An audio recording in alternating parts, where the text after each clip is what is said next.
hours, this man transported 1,000 mark bills by the kilo across this marketplace in the town of Neuss.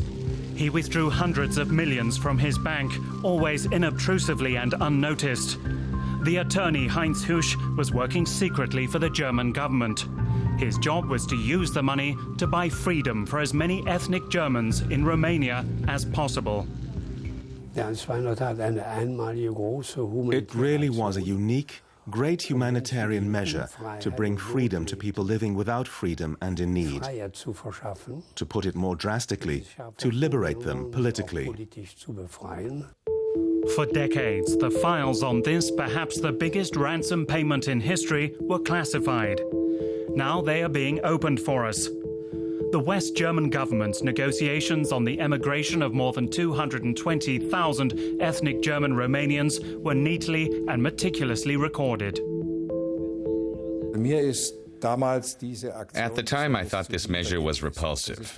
That's the right expression, repulsive. But we didn't have any other possibility, no other chance to get them out. It was the right thing to do, even under those circumstances, I'm convinced.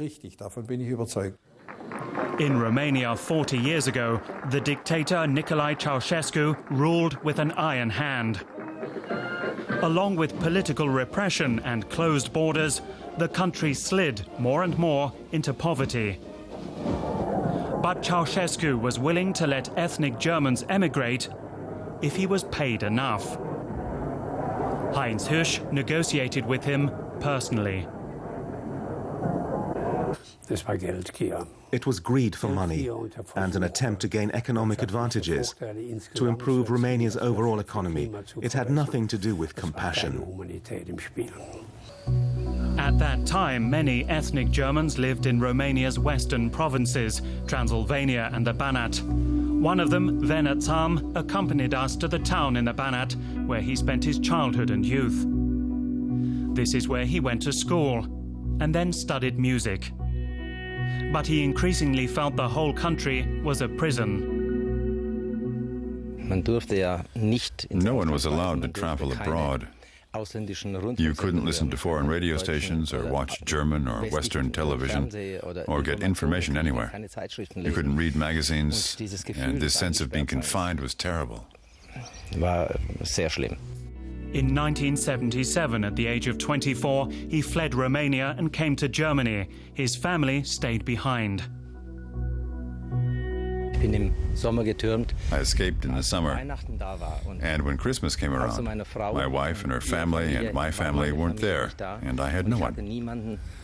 And then this ache in my heart began. So I started thinking about how I could restore contact.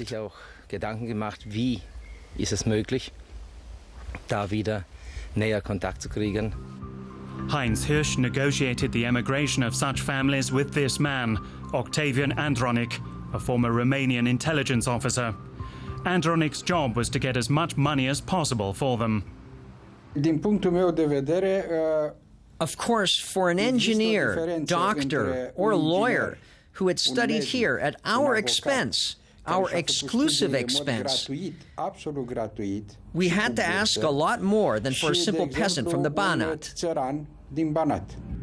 The price for a college graduate was up to 6,000 euros, for a farmer 1,500. Negotiations were conducted in this salon in a fancy hotel.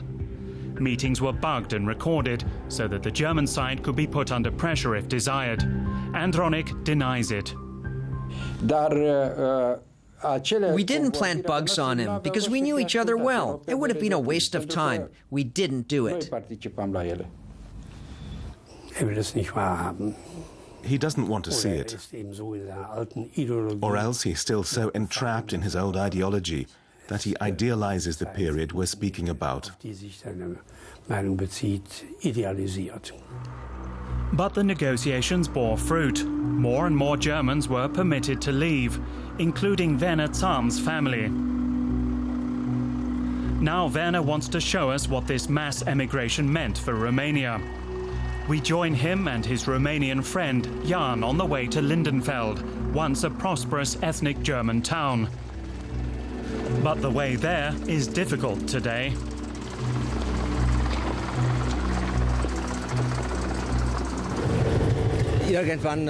Sometime in the near future, the village will no longer be accessible.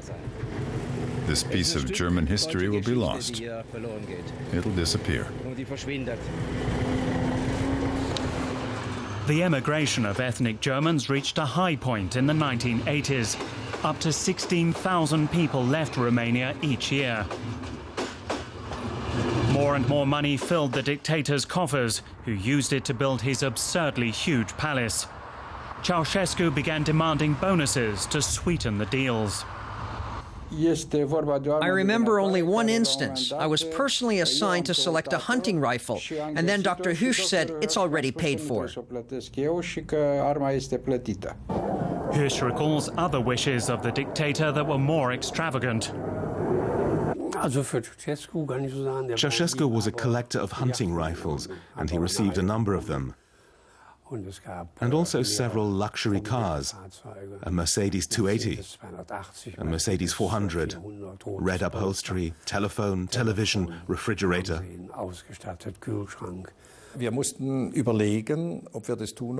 We had to consider whether to do it or not. In some ways, we were vulnerable to extortion.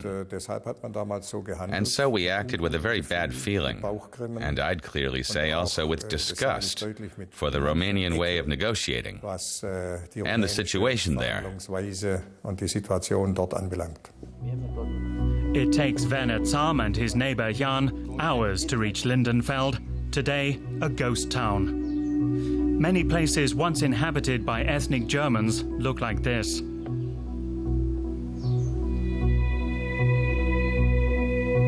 More than 400,000 ethnic Germans have meanwhile left Romania. For 300 years, this was the home of what were called the Banat Swabians. The church bears silent testimony to a past era. This is precisely the situation in the Banat. The Germans leave their hometowns, and at some point, there won't be anyone left. Just like in this church, where no one does anything anymore. As you can see, there's no upkeep. Everything is going to ruin. It's estimated that Ceauşescu took in €500 million in exchange for the emigrating Germans. But it was a questionable deal for Romania. The gaps left by the exodus have never been closed.